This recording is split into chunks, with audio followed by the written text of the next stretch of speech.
Gandang hapon po mga kapatid. Ito po yung ating Quezon Black. So, kung talaga pwede ng pang lechon. Ayan. Pwede ring materyales para gawing inahin. Actually, meron ako ditong tatlo na iinahinin. So, ayan. Kaya ang kinakain nila is eggplant. May nagtatanim po ako ng eggplant para yung mga reject naman sa baboy din.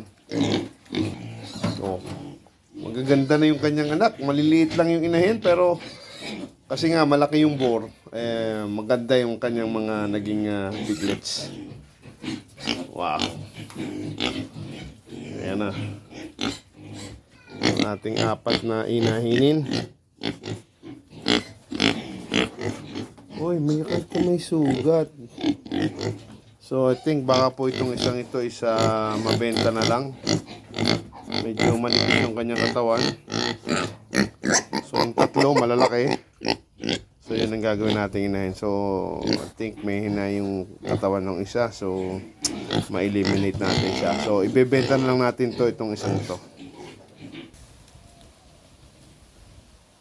Lalaki ng papaya.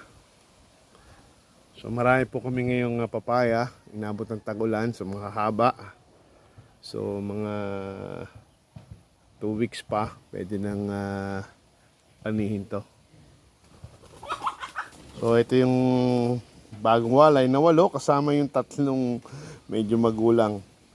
So, kailangan i-separate yung tatlo kasi inaagawan ng pakain tong maliliit. So, aabot pa to. Medyo maliliit ng konti pero kaya na yan hanggang bagong taon. Lalaki na yan. And then, kita mo yung lahi ng Quezon Black. Mahahaba ang kanyang nguso. Ayan sila. So, all in all, 8, 11. Then may siyam tayo, 20. So, may 32 piglets po tayo. Siguro, yung kung mga 28, mabenta natin. Ngayong papasko. Salamat po.